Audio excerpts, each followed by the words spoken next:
출애굽기 29장 1절부터 보시겠습니다. 출애굽기 29장 1절 내가 그들에게 나를 섬길 제사장 직분을 위임하여 그들을 거룩하게 할 일은 이러하니 곧 어린 숫소 하나와 흠없는 수양 둘을 택하고 무교봉과 기름 섞인 무교과자와 기름 바른 무교전병을 모두 고운 밀가루로 만들고 그것들을 한 광주리에 담고 그것을 광주리에 담은 채 그 송아지와 두 양과 함께 가져오라. 3절까지 우선 봉독해 드렸습니다. 하나님께서 이스라엘 백성들을 제사장 나라요 거룩한 백성으로 규정해 주신 다음에 그 다음에 제사의 제도 그리고 제물에 대한 제도 그리고 제사장의 제도를 이제 쭉 설명을 했습니다. 그렇게 한 이유는 하나님의 백성들은 근본적으로 죄인입니다. 죄인이지만 하나님의 백성이기 때문에 그들은 하나님의 백성이므로 거룩하게 되어야 될 당위성을 가지고 있습니다.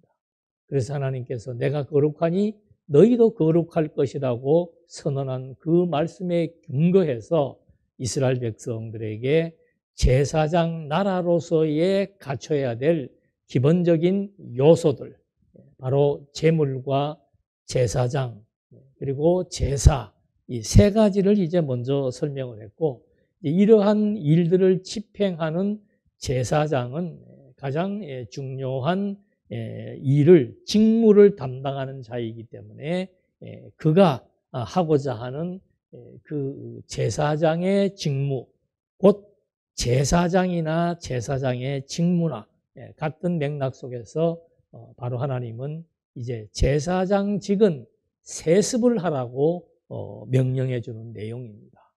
세습은 아버지가 아들에게 모든 권세, 권력, 권위를 이양해 주는 것을 말합니다.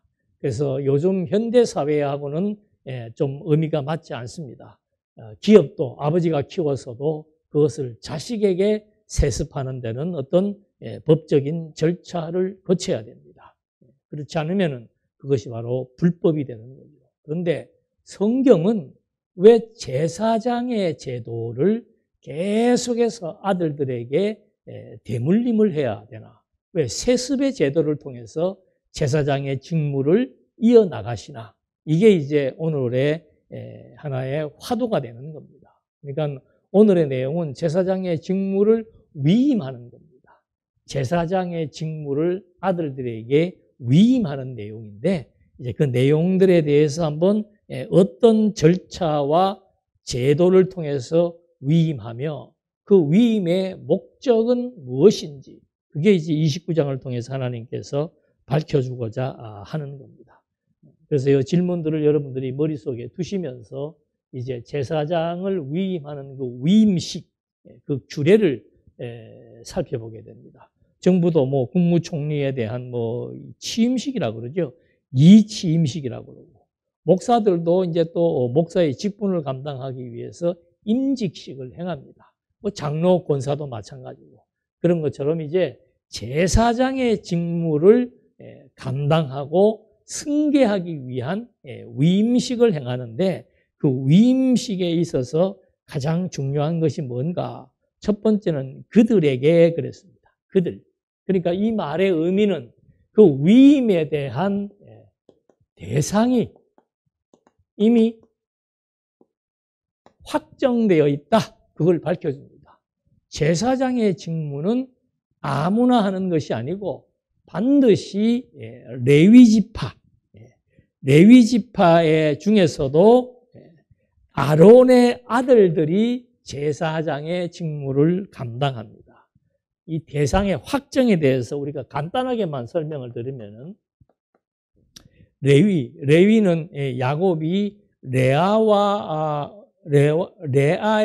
의해서 낳은 아들입니다. 그래서 그 레위에게 이제 하나님께서 제사장의 직무, 레위의 족보 중에서 이제 선택해서 제사장의 직무를 주는데, 레위의 아들이 이 게르손이 있고, 이건 뭐 꼭 외우지 않아도 됩니다. 고핫이 있고, 그 다음에 무라리가 있습니다. 이 세 아들 중에 제일 중요한 이름이 바로 가운데 있는 고핫입니다. 그 고핫은 또 아므람을 낳습니다. 그리고 그 아므람이 이제 누구를 낳는가 하면은 미리암, 그 다음에 아론, 모세 이렇게 됩니다. 그러니까 하나님께서 제일 큰 야곱의 첫 번째 아내의 혈통에서 이제 레위를 들어서 레위에게 야곱이 축복할 때는 레위는 아주 레위는 시므온과 레위는 자기 여동생이 강간을 당했을 때 그때 이제 거기에 쳐들어가서 말 뒷줄을 소 힘줄을 잘라버리듯이 거기에 있는 사람들을 이제 막 파멸시키고 정복했기 때문에 야곱이 그걸 싫어했죠. 그래서 레위하고 시므온에게는 이렇게 저주를 내립니다. 저주를 내리는데 그 저주 중에 하나가 뭔가 하면은 레위 지파는 거처할 곳이 없다고 얘기합니다. 분복이 없다고 얘기합니다. 그래서 여기저기 흩어지게 되어 있고 다른 지파에게 이제 땅을 얻어서 살게 될 것이라고 예언을 했는데 이제 그 예언이 뒤에 그대로 적중이 되지요. 야곱은 저주해서 그렇게 했으나 하나님은 그 예언에 기초해서 그들을 이렇게 레위에서 나왔던 아므람에서 나왔던 요 세 사람 중에서 아론을 이제 하나님의 제사의 직무를 담당하는 중요한 임무를 맡기게 되는 겁니다. 그래서 여기 보면은 아론과 그의 아들들, 아론은 대제사장이고 그의 아들들은 제사장입니다. 이제 아론이 죽고 나면 그의 아들들 중에서 한 사람을 제비 뽑아서 1년에 한 번 대제사장의 직무를 이제 감당하게 하는데 이제 아론이 자기에게 주어졌던 모든 권한을 아들들에게 위임하는 위임식의 내용이죠. 그러니까 여기서 참 재밌는 것이 뭔가 하면은 미리암 여자 선지자, 아론 제사장, 모세 제사장과 선지장과 통치직을 3직을 다 총괄해서 가지고 있었던 하나님의 중보자.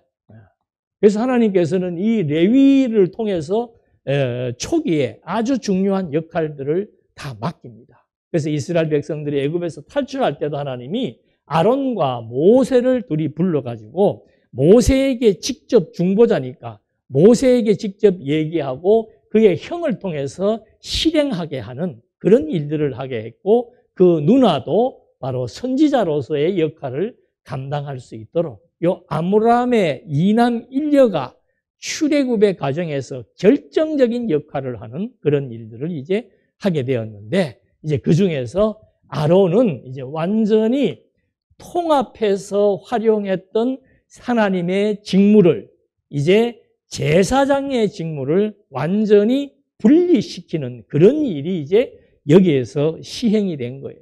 그래서 이때부터 모세도 뭐 제사를 드리고 다 했단 말입니다. 그래서 시내산에서 제사장 나라로 이스라엘 민족의 정체성을 규정한 이후부터 하나님께서는 제사장 나라에 걸맞게 제사장의 직무를 따로 구별해서 섭리해 나가시는 거죠. 그래서 여기에 이제 중요한 것이 1절에 나와 있는 대로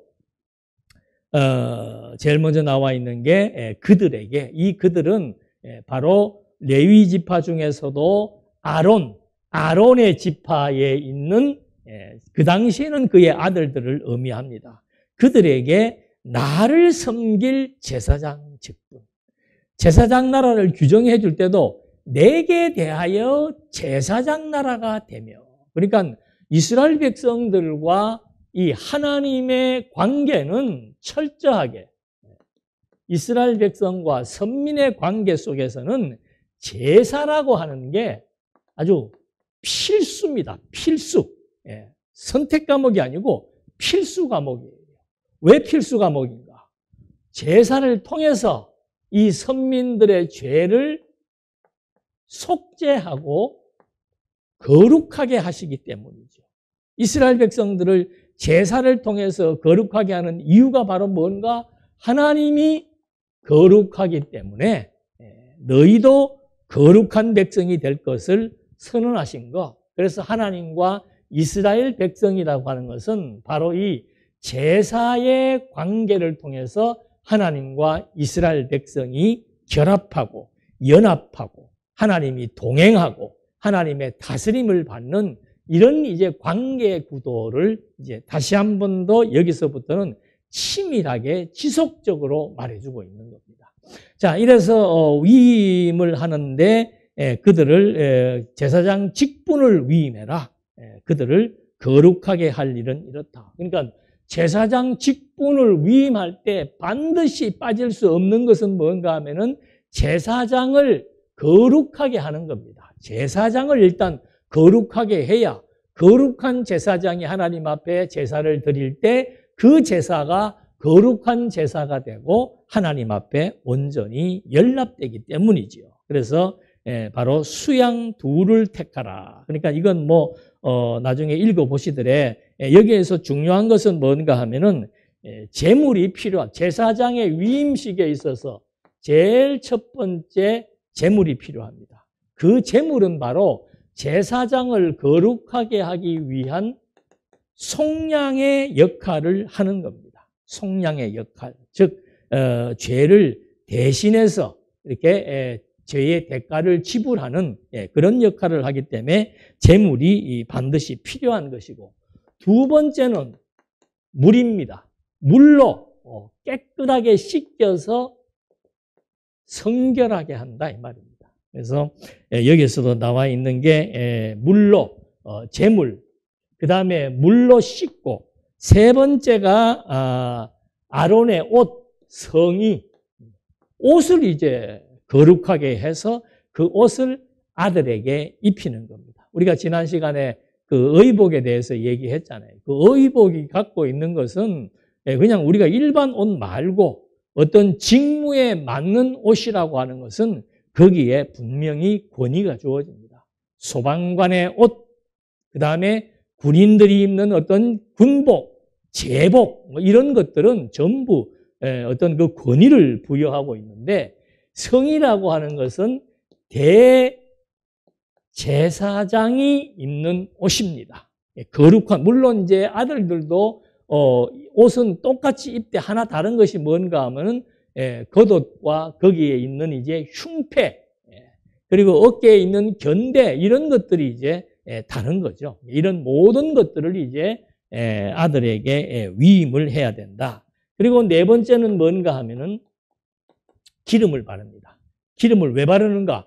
기름은 여호와의 것이고 기름을 통해서 거룩하게 한다고 하나님께서 이미 다 약속을 한 겁니다. 그래서 제사장을 위임할 때 반드시 필수적인 요소가 바로 뭔가 하면은 제물을 통해서 속량하는 거죠. 그래서 그리스도도 역시 어린 양, 죄 없는 어린 양으로 와서 죄를 대신 전가받아 속죄의 제사를 드리게 될 어린 양, 하나님의 아들 그리스도에 대한 예표이고, 여기 물로 성결한다 그랬잖아요. 이 세례 요한이 예수님이 오시기 직전에 요단강에서 행하는 일이 뭡니까? 전부 물로 씻기는 겁니다. 이게 세례라고 하는 것이 씻긴다는 거예요. 무엇으로? 물로 씻긴다는 겁니다. 그래서 예수님도 거기 가서 물로 구약적 의식대로 물로 씻김을 받고 난 다음에 하늘로부터 임하는 약속의 말씀은 뭔가 하면은 그는 바로 이제는 성령으로 세례를 줄 자다. 물로 씻긴다는 것은 구약적 의미가 담겨져 있지만 예수님이 줄 세례는 이제는 완전히 성령의 세례, 우리의 죄를 용서하고 새 생명을 얻게 할 성령의 세례의 의미가 담겨져 있다. 그리고 대제사장이 입었던 그 의복, 예수님의 의복은 당신의 몸이에요. 그래서 의의 옷이라고 얘기하는 거죠. 당신이 대제사장의 역할을 하기 위해서 입었던 하나님의 아들이라고 하는 의의 옷, 그리고 마지막에 기름을 붓는다. 기름 역시도 죄인들을 기름을 부어서 거룩하게 하는 그런 의식으로 필요했던 건데, 이거 역시도 거룩하게 하기 위한 거죠.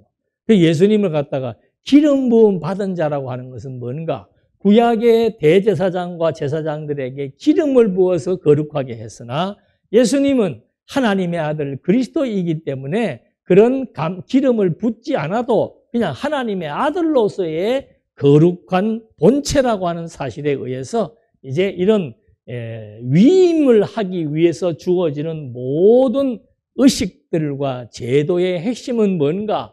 바로 속죄와 이 속죄 제도를 통해서 거룩한 제사장으로 삼는 것이 제일 우선되는 일이라 이 말입니다.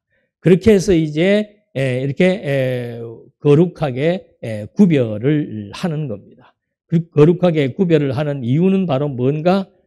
이 거룩하게 한 이것이 바로 직분의 권위라 그랬습니다. 직분의 권위.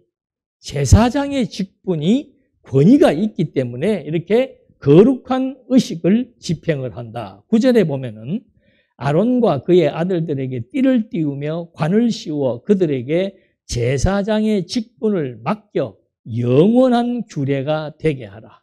너는 이같이 아론과 그의 아들들에게 위임하여 거룩하게 할지니라.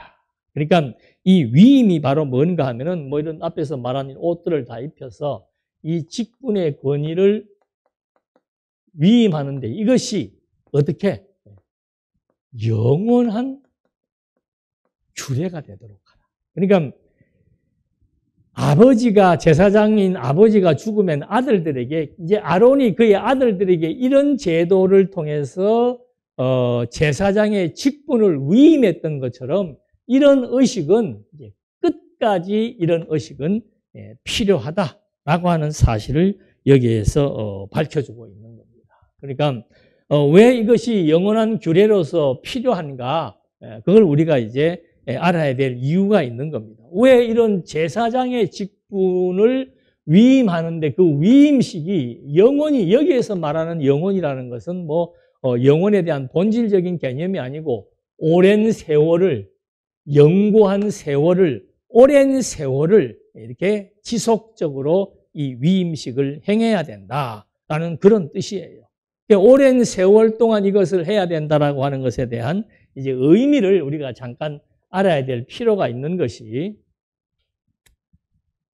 지난 시간도 말했습니다만은 이 제사장의 제도는 이미 창세전 에베소서 1장 4절 말씀에 그의 피로 거룩하고 흠이 없게 하겠다고 하나님이 작정을 했지요. 그래서 이미 창세전부터 이 그의 피라고 하는 이것이 바로 영원한 제사장에 대한 약속입니다. 그래서 이 제사장의 유래를 보면은 창세전부터 제사장 제도를 하나님께서 마련을 했고 그 제사장에 대한 표본을 하나님은 아담에게 가죽옷을 지어 입히는 것을 통해서 제사장의 일을 직접적으로 보여준 겁니다. 하나님께서. 그 다음에 이제 하나님께서 아벨을 최초의 제사장으로 삼습니다. 왜? 그가 양의 첫 새끼를 하나님 앞에 드렸기 때문에 바로 이 제물을 통해서 아벨을 인류 최초의 제사장으로 삼게 됩니다. 그 다음에 나온 것이 뭔가 하면은 이제 아론 지파예요. 아론 지파. 이 아론 지파를 하나님께서 이제 법적으로, 율법으로 제도화해서 이제 이 아론에게 주어졌던 제사장의 제도가 아주 영원토록, 영구히 오랜 세월 동안 이 제도가 필요하다고 얘기를 하는 겁니다. 그래서 이 제사장에 있어서의 중요한 것은 뭔가 하면은 이 아론이라고 하는 이것이 정해진 혈통이에요. 정해진 혈통. 그 다음에 이 위임식에 있어서 중요한 것이 뭔가 하면은 혈통. 누구한테 할 건가? 그 다음에 의복. 옷을 갖다가 참 재밌는 것이 여러 벌을 하는 게 아니고 아론에게 입혔던 그 옷 한 벌을 대대손손 후손들에게 위임해 주도록 하는 겁니다. 그러니까 이 의복이 가지고 있는 권위는 대단한 거죠. 이 옷이 없으면 하나님 앞에 나갈 수가 없어요. 그래서 아론에게 지어 입혔던 대제사장의 의복, 그리고 제사장의 의복, 이것이 없이는 하나님 앞에 나올 수가 없고 위임식 자체가 성립되지 않는 거죠. 왜냐하면 이 혈통도 하나님이 선택한 혈통이고 이 의복을 통해서 선택한 하나님의 제사장들을 거룩하게 하는 거고, 그 다음에 정해진 시점이 있다 이 말입니다. 그 정해진 시점이 언제인가? 바로 만왕의 왕이시며 영원한 대제사장이신 하나님의 아들 그리스도가 오실 때까지 이런 제사장에 대한 위임식은 끊임없이 지속되어야 된다. 그래야만 하나님 앞에 제사가 성립될 수 있고, 제사가 성립되어야 백성들의 죄가 용서함 받고 거룩하게 되기 때문에 바로 이 제사장의 위임식은 그리스도가 영원한 대제사장이신 그리스도가 오실 때까지 이 제도는 지속성을 가지고 유지돼야 된다고 말해주고 있는 겁니다. 그래서 이런 제사장의 위임이 가지고 있는 의미, 이거는 바로 중요한 의미를 가지고 있다. 제사장 나라로서 백성들의 죄를 속해서 거룩한 백성으로 하나님 앞에 서게 하기 위한, 거룩한 백성이 아니면은 제사 제도를 통해서 속죄함을 받아 거룩한 백성이 되지 않으면은 하나님과 백성들의 관계가 이제 유지될 수가 없는 거죠. 그래서 이 관계를 유지시키기 위해서 제사장에 대한 위임 제도를 여기에서 말해준 것입니다. 두 번째는 뭔가 하면 이제 이렇게 위임을 하기 위한 제사 의식이 있어요. 두 번째는 제사에 대한 의식입니다. 뭐 제사 규례라고 해도 되고 제사 의식이 있는데, 이런 제사 의식이 세 가지예요. 딱 제일 먼저 속죄 제사, 두 번째가 번제, 세 번째가 화목 제사. 요 세 가지가 이제 위임식을 하기 위해서 하나님 앞에 제사장들에게 부여된 세 가지의 제사가 주어지는 겁니다. 그런데 이 세 가지마다 동일하게 주어지는 것이 그 중에 하나가 뭔가 하면은 안수예요. 그들이 갖고 온 제물의 머리에 안수를 한다는 거죠. 그래서 이 안수한다는 것은 바로 뭔가 하면은 내가 지은 죄를 대신 속량하기 위해서 그 짐승에게 죄를 전가하는 겁니다. 그래서 안수는 제사장들의 죄에 대한 속량과 그 다음에 죄에 대한 전가, 그래서 그 결과로 말미암아 거룩하게 된다라고 하는 이런 의미가 안수를 통해서 주어지는 거죠. 그래서 10절로부터 14절까지의 말씀에서는 이제 속죄 제사의 내용이 이제 쭉 소개가 됩니다.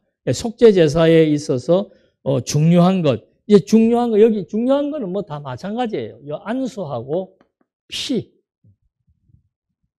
그래서 제물을 죄를 전가하는 속죄 안수식을 하고, 그 다음에 이제 그 제물을 안수했던 그 제물을 처리하는데, 처리 장소가 이제 해막뭇 제단에 있는 그 북쪽에 있는 데 가서 제물을 처리하고, 그 다음에 피를 이제 다 제단을 정결케 하기 위한 피가 남으면은 그 남은 피도 그 거룩성에 대한 훼손을 방지하기 위해서 다 땅에 묻어버리고, 그 다음에 기름을 제외한 고기와 가죽, 이것도 이제 전부 다 불살라 버립니다.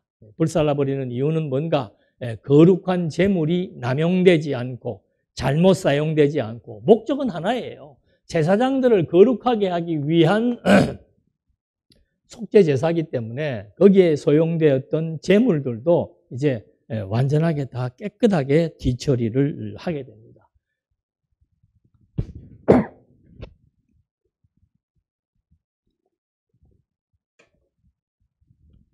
두 번째가 번제인데, 번제라고 하는 것은 뭔가 하면은 여기는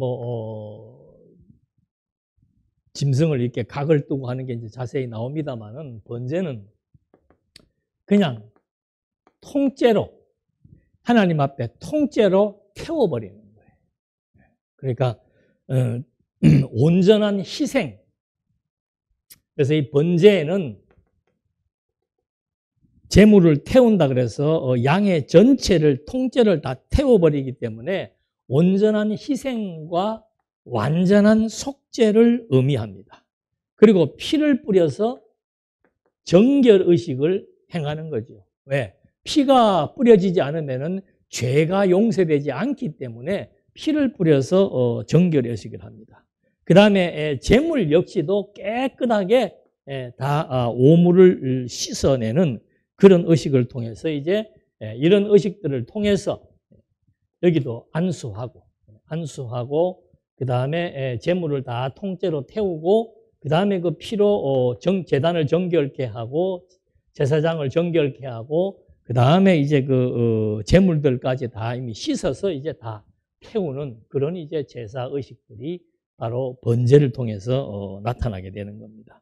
그래서 우리가 조금 이제 그래서 이 번제 의식은 하여튼 온전한 희생과 속죄를 의미한다. 그래서 이 안수라고 하는 거, 일단 제사장의 죄를 전가시켜 놓고 그 다음에 제물을 다 깨끗하게 씻기고 그리고는 이제 불에 태우는 그런 제사를 드리는데, 조금 우리가 출애굽기나 레위기를 읽다 보면 좀 혼돈스러운 게 뭔가 하면은 제사의 종류와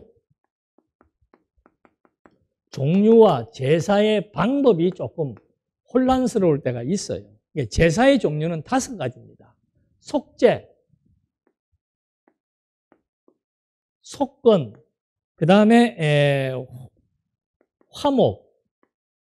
요 속죄제, 번제 제일 마지막에 화목제사예요. 그래서 그 화목제사, 그 다음에 번제, 그리고 마지막이 이 소제예요. 이 소제는 뭔가 하면은 곡물로 드리는 제사입니다. 그러니까 곡물만 가지고 드릴 수는 없어요. 반드시 이 소제는 이렇게 짐승의 피와 함께 드려지는 하나의 보조 제사입니다. 그래서 곡물로 드리는 것은 곡물을 완전히 빻아 드리는데, 이런 내용들은 이제 나중에 레위기 할 때 하겠습니다만은, 이게 제사의 종류는 5가지예요. 5대 제사. 그럼 이 5가지 제사를 드리는 방법이 뭔가 하면은 그게 이제 4가지가 있습니다. 제일 첫 번째가 화제. 아까 그 불에 통째로 태우든 부분을 태우든 간에 불에 태우는 것이 화제입니다. 그 다음에 요제가 있습니다. 요제는 제물을 흔들어서 드리는 겁니다. 그 다음에 거제는 높이 허벅지 다리를 이렇게 높이 들어 보이는 것이 거제예요. 그리고 마지막에 전제가 있는데, 전제는 액체를 붓는 겁니다. 특별히 포도주 같은 것들을 이제 제물에 부어서 드리는 거. 일종의 성결의식이죠. 물로 씻듯이 포도주로 제물을 씻는다는 것이고, 그 다음에 그 제물 높이 들어 흔든다는 것은 하나님 앞에 이제 항복한다라는 그런 의미가 있고, 흔든다는 것은 죄를 다 털어버린다. 불에 태운다는 것은 완전히 죄를 다 태워버리는 그런 의미로서의 이런 4가지의 방법들이 있다. 이걸 기억하시면서 성경을 읽으면은 하나님께서 번제를 드리는데 화제를 드렸다, 뭐 이런 말이 무슨 말인가가 이제 다 알게 됩니다. 그래서 이런 제사 의식들을 이제 여기에서 확인을 해줍니다. 2장에서. 그래서 속죄제, 번제, 마지막이 이제 그 화목제예요. 제일 마지막에 있는 것이 이 화목제인데, 화목제는 제사의 꽃이라고도 할 수 있습니다. 화목제는 왜 그런가? 말 그대로 화목제라는 것 자체가 뭐예요? 화목이라는 게 이미 이제 이렇게 속죄 번제를 통해서 하나님과의 속죄와 번제를 통해서 하나님과 이스라엘 백성들의 관계가 어떻게 됐다? 화목하게 되었다. 다른 말로 하면은 연합하게 되었다. 그런 의미를 가지고 있습니다. 그래서 여기 19장에 보면, 19절에 보면은, 요건 좀 잠깐 읽어보면 재밌습니다. 19절에 너는 다른 순양을 택하고 아론과 그 아들들은 그 순양의 머리 위에 일단 안수하고, 그 다음에 20절에 너는 그 순양을 잡고 그것의 피를 가져다가 아론의 오른쪽 귓부리와 그의 아들들의 오른쪽 귓부리에 바르고, 오른손 엄지와 오른발 엄지에 바르고 그 피를 제단 주위에 뿌리고. 그냥 보통은 이제 피를 이렇게 제단에 뿌리고 했는데 여기는 귓볼, 엄지, 그 다음에 엄지발가락 이 세 군데다가 다 바르라고 얘기합니다. 귀는 뭐예요? 하나님의 음성을 청정한다는 뜻이에요. 피를 귀에 발라서 하나님의 음성을 청정하며 하나님께 순종하겠다는 의미를 담고 있고, 우측 엄지손가락은 그 성직을 올바로 수행하겠다라고 하는 그런 뜻이 담겨져 있고, 우측 발이라고 하는 것은 발은 출입을 의미하는 거죠. 부정한 곳에 출입하지 않고 거룩한 곳에만 출입하겠다라고 하는 그런 다짐을 이제 수양의 피를 깃벌과 엄지, 손발에 바름으로써 이제 제사장들에게 거룩한 순종과 거룩한 행동을 여기에서 할 것을 이렇게 얘기해 줍니다. 그 다음에 이제 그 20절에 제일 20절 마지막에 보면은 그 피를 제단 주위에 뿌리고, 이건 바로 제단을 성결케 하는 겁니다. 그러니까 제사를 드리기 위해서, 제사의 목적이 뭐예요? 제사의 목적이. 제사의 목적은 속죄와 거룩이에요. 그렇기 때문에 여기는 이제 지성소니까 1년에 한 번 대제사장만 출입을 하는데, 여기 들어갈 때도 반드시 피와 기름을 가지고 들어갑니다. 왜? 피 뿌림은 제사함을 의미하고 기름은 거룩함을 의미하는 거예요. 그래서 여기에도 다 언약궤에다가도 바르지만, 이제 성소, 이 성소에 보면은 요 등대가 있고 향단이 있고 떡상이 있죠. 여기 들어갈 때도 이제 일반적으로 피를 가지고 여기를 통과해서 들어가게 되어 있는 거죠. 그래서 이 피라고 하는 것은 제사함과 제단의 성결, 여기 이제 번제단이 있는데, 이 번제단, 제물을 해체하고 제물을 태우는 이 제단도 역시 피로 말미암아 거룩하게 하고, 여기 물두멍에서도 역시 물로 씻어서 성결하고 거룩하게 하고, 그러니까 이 하나님의 성막과 이 회막들에서 드려지는 모든 행위 자체가 전부 속죄와 성별, 거룩히 구별하는 요것을 위해서 진행되고 있다는 것을 확인해 볼 수 있습니다. 그래서 마지막, 그 다음에는, 첫 번째는 피를 바르고, 그 다음에 제단에도 바르고, 제일 먼저가 수양에게 안수하고 피 바르고, 그 다음에는 피와 관유, 기름이죠. 이 기름은 특별히 제조한 기름입니다. 여기에 여러 가지 것들이 들어가서 그 기름을 이제 특별히 거룩하게 구별합니다. 그 기름과 피를 섞어 가지고 이제 관유, 모자에다가 바르도록, 제사장이 쓰는 모자에다가 바르도록, 그래서 제사장이 먼저 속죄를 받고 거룩하게 되었다는 것을 표시해 줍니다.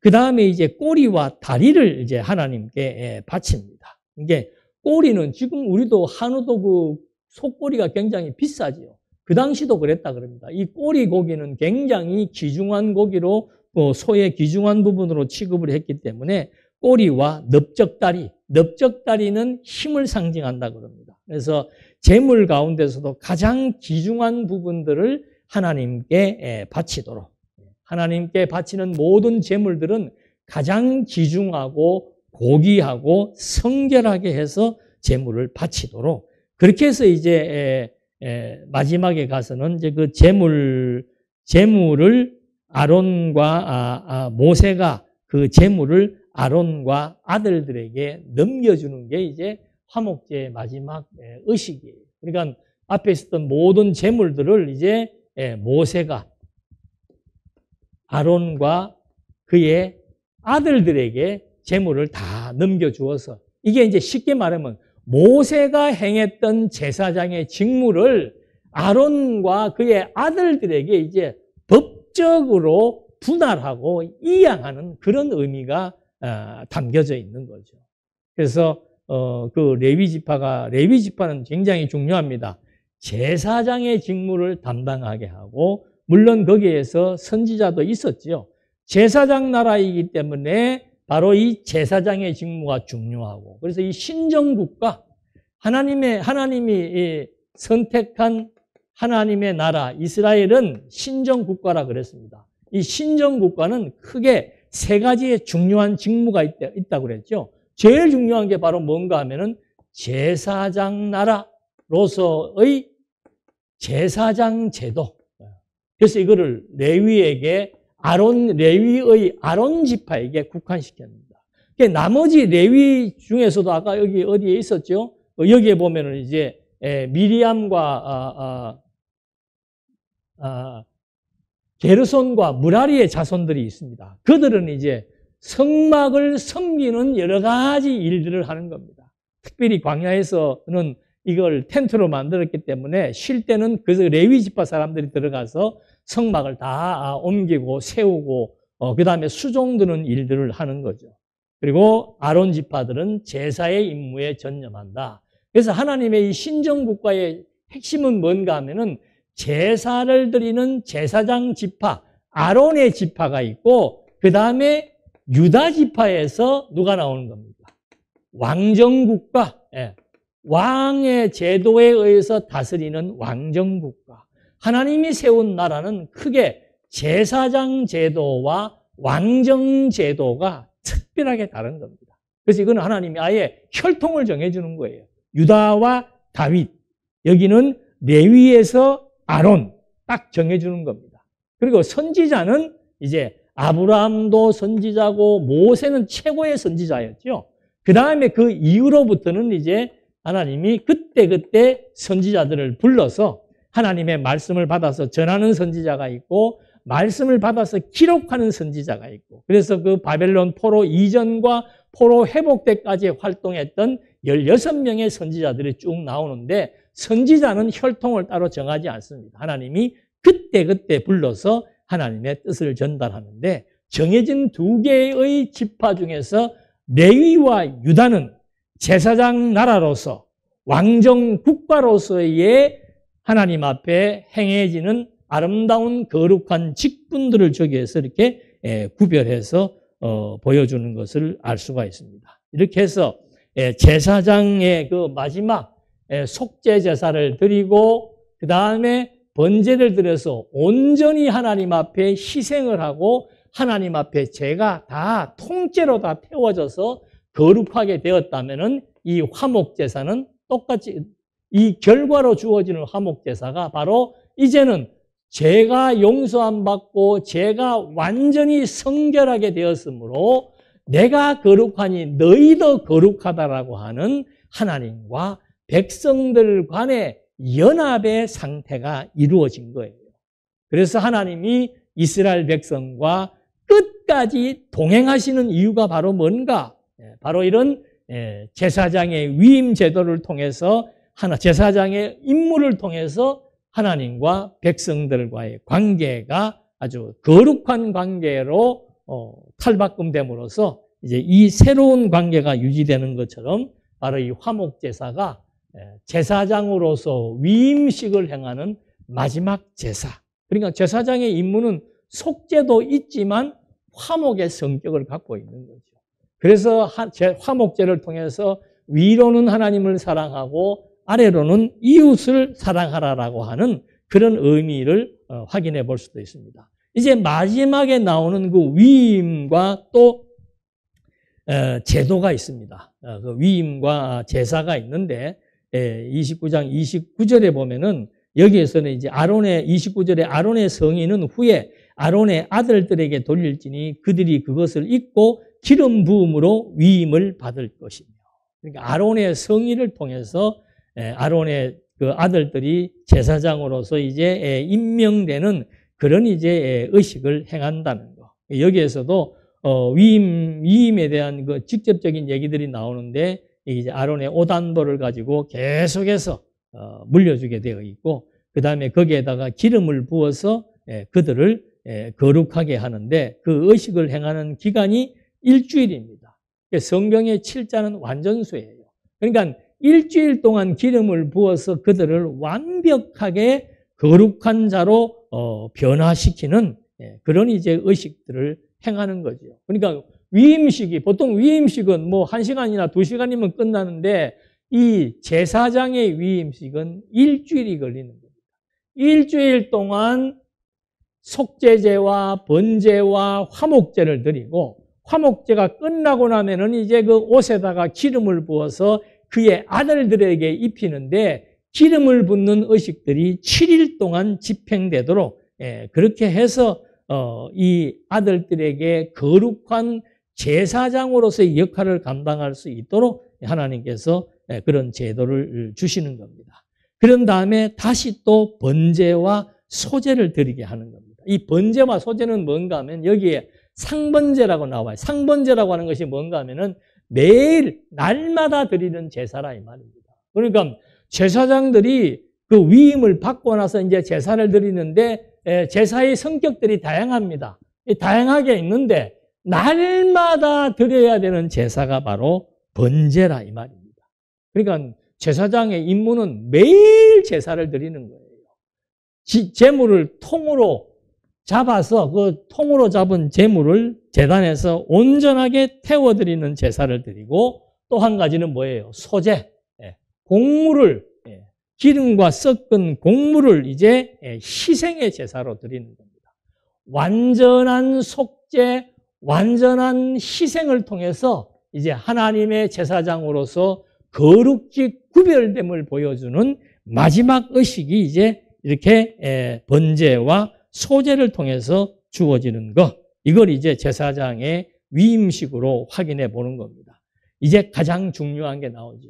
그러면 이런 위임식을 하나님께서 시행해서 계속해서 그들에게 제사장의 직무를 수행하는 이유가 도대체 뭔가? 이게 43절에 나옵니다. 43절부터 보면은 내가 거기서 이스라엘 자손을 만나리니 내 영광으로 말미암아 회막이 거룩하게 될지니라. 그러니까 거기서라는 것은 바로 이 회막을 말합니다. 이건 회막이라고도 하고 성막이라고도 하고 솔로몬 이후로부터는 성전이라고도 하는 겁니다. 바로 여기에서 하나님께서 만나겠다는 겁니다. 위임식을 온전히 치른 제사장들과 하나님께서 만나겠다. 이제 화목되었으니까 만나겠다 이 말입니다.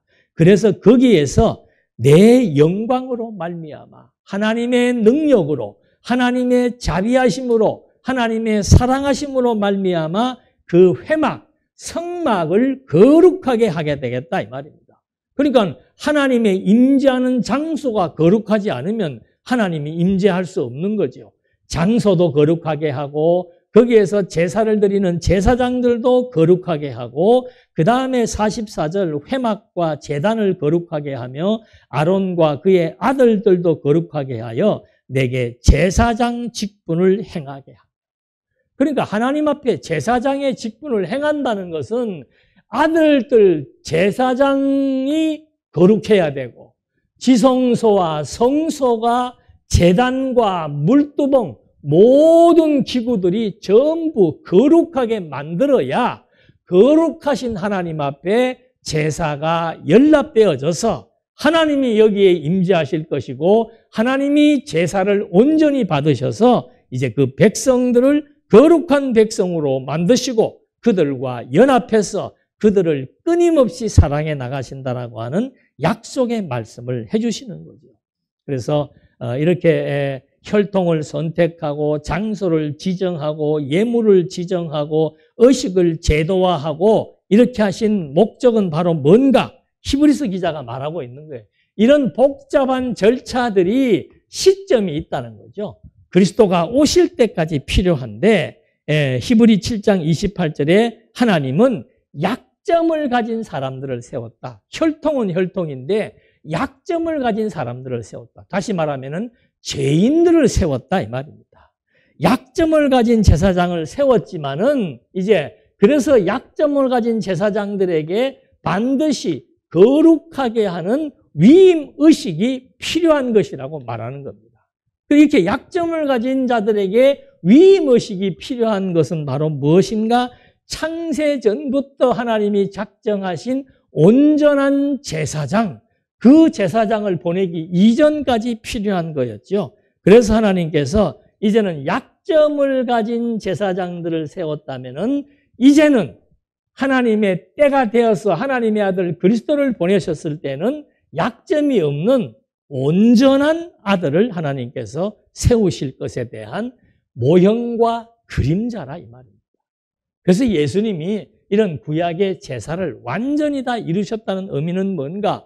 제사장들이 약점이 있었으나 하나님의 아들 그리스도는 약점이 죄가 전혀 없는 온전한 아들이었다.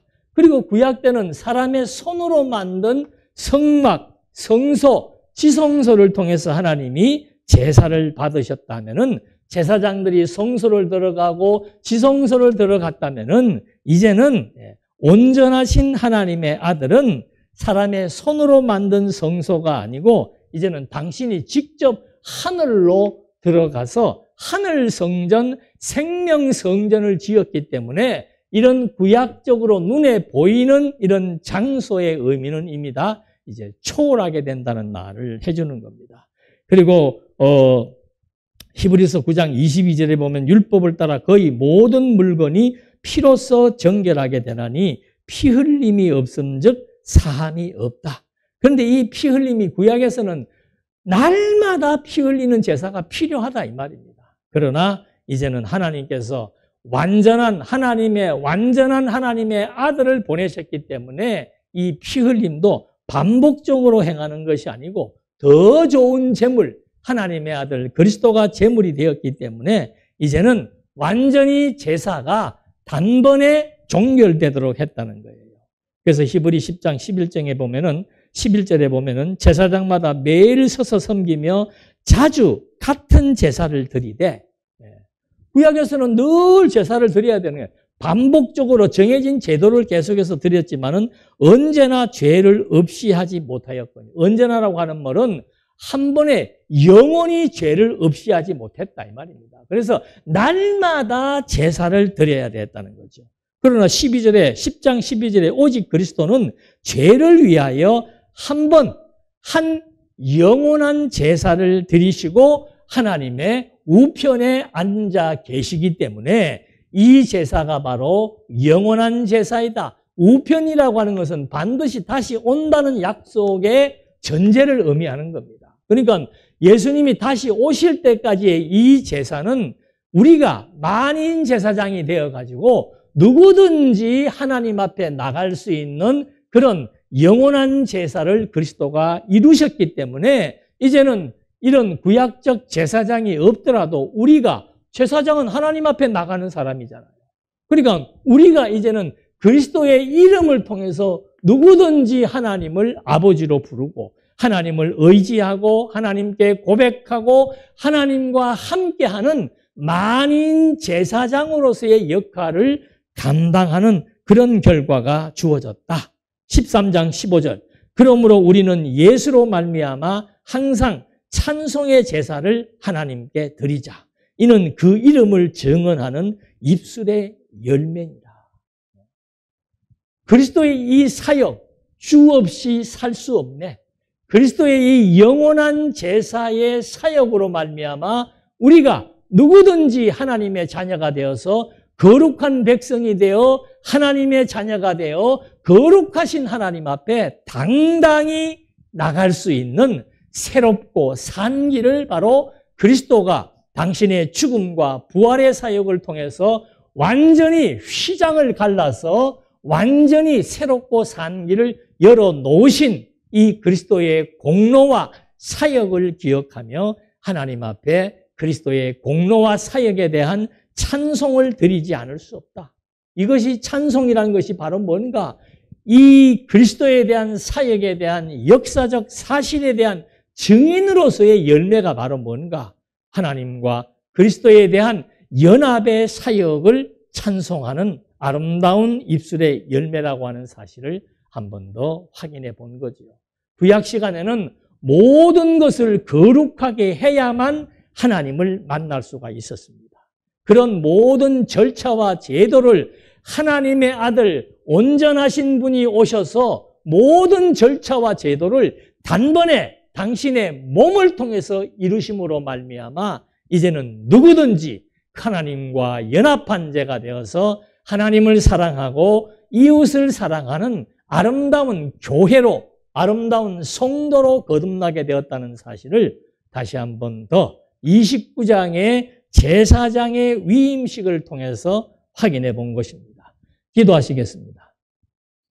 살아계신 하나님 아버지, 구약의 여러 가지 많은 절차와 의식과 제도들은 바로 하나님의 아들 그리스도를 통해서 영원히 성취하실 것에 대한 약속이간데 그 약속을 그리스도가 십자가의 죽음과 부활을 통해서 우리의 죄를 속량하셔서 우리에게 새 생명을 얻게 하고 거룩한 백성으로 삼아 만인이 하나님 앞에 나갈 수 있는 제사장의 직무를 감당하게 하신 것에 대해 다시 한번 감사드리며 우리의 생명이 살아야 되는 이유가 무엇이고 존재에 대한 이유가 무엇인 것을 구약시대에는 애굽에서 해방시켜 주신 여호와를 기억나게 하기 위한 것이었다면 지금은 그리스도를 통해서 드려진 산제사가 영원히 살아계신 하나님의 존재를 확증하고 경외하며 섬기며 살아갈 수 있는